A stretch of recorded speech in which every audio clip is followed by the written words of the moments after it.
प्यारे बच्चों नमस्कार। वर्तिका स्टडी सेंटर में आपका स्वागत है। मैं हूं राकेश कुमार।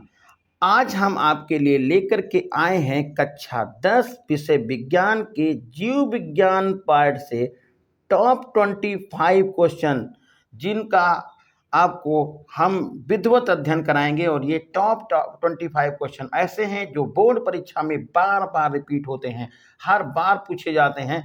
तो आइए शुरुआत करते हैं। पहले प्रश्न से देखिए कौन सा पहला क्वेश्चन है। केवल जल में घुलनशील विटामिन कौन सा है? ये बहुत इंपॉर्टेंट क्वेश्चन है। जल में घुलनशील विटामिन कौन सा है? वो विटामिन होता है सी, और ऑप्शन सही हो जाएगा ये डी। क्वेश्चन नंबर सेकंड है, पादपों में प्रकाश संश्लेषण द्वारा भोजन का निर्माण होता है। तो जैसा कि आपको पता है कि पौधे जो हैं प्रकाश संश्लेषण की क्रिया द्वारा भोजन का निर्माण करते हैं, और ये क्रिया होती है केवल व केवल पत्तियों में होती है।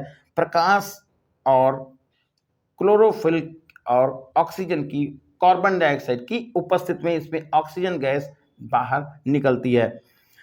क्वेश्चन नंबर 3 है, स्वपोषण के लिए आवश्यक क्या है? देखिए पहले वाले इसके ऊपर जो क्वेश्चन है उससे संबंधित एक क्वेश्चन मिल गया। स्वपोषी पोषण के लिए आवश्यक क्या है?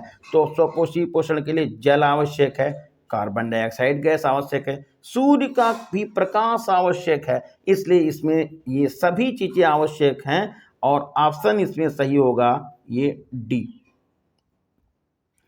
क्वेश्चन नंबर 4 है, द्वार कोशिकाएं पाई जाती हैं। तो द्वार कोशिकाएं रंध्रों में पाई जाती हैं, और ऑप्शन सही हो जाएगा इसमें बी।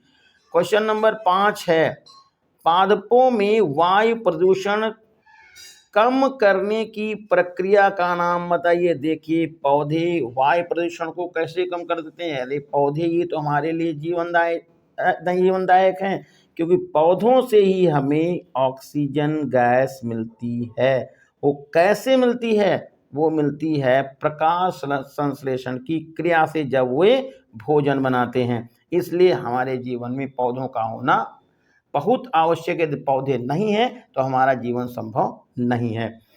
अगला क्वेश्चन देखेंगे, क्वेश्चन नंबर 6, मनुष्य में दूध के दांतों की संख्या कितनी होती है? तो देखिए मनुष्य में दूध के दांतों की संख्या होती है 20, और ऑप्शन सही होगा इसमें ए।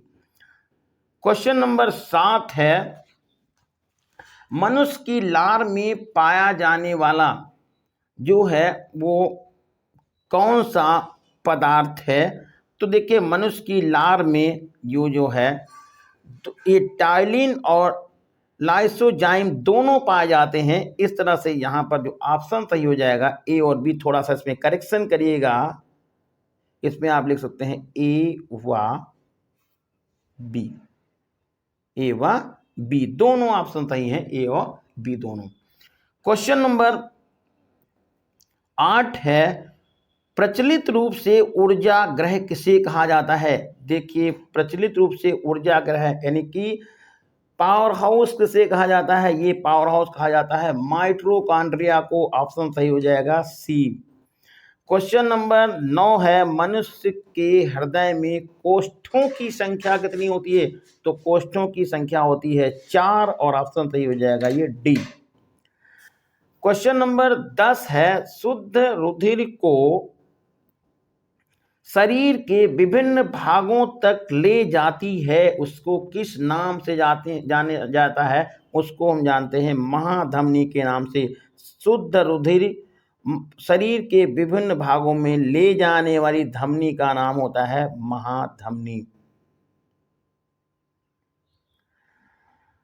अगला क्वेश्चन नंबर 11 है, पादपों में जाइलम का काम क्या है? तो पादपों में जाइलम का काम होता है जल का संवहन। आप इससे मैच कर सकते हैं, जा इधर भी आ रहा है इधर भी जा रहा है।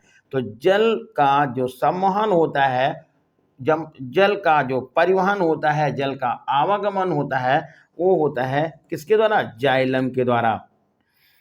क्वेश्चन नंबर 12 है, मनुष्य के मुख्य उत्सर्जी अंग कौन से हैं? तो मनुष्य के मुख्य उत्सर्जी अंग वक्र होते हैं, और ऑप्शन सही हो जाएगा ये पहला ए।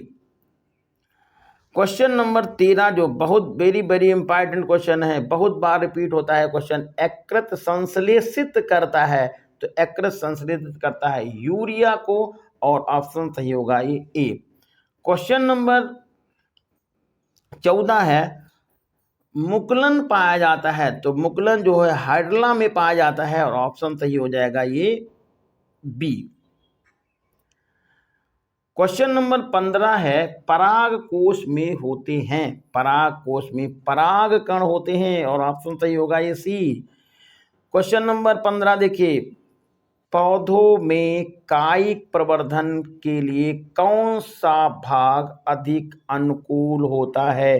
किसके लिए कायिक प्रवर्धन? और कायिक प्रवर्धन के लिए अनुकूल होता है तना, और ऑप्शन सही होगा ये ए। क्वेश्चन नंबर 17 है, पराग कण का जनन केंद्रक नर युग्मक बनाता है, तो नर युग्मक बनाता है दो, ये ऑप्शन सही हो जाएगा आपका बी। क्वेश्चन नंबर 18 है, पुष्पीय पादपों में निषेचन होता है, तो पुष्पीय पादपों में जो निषेचन होता है, पुष्पीय पादपों में निषेचन होता है ये आपका भ्रूण कोश में, और ऑप्शन सही हो जाएगा ये डी।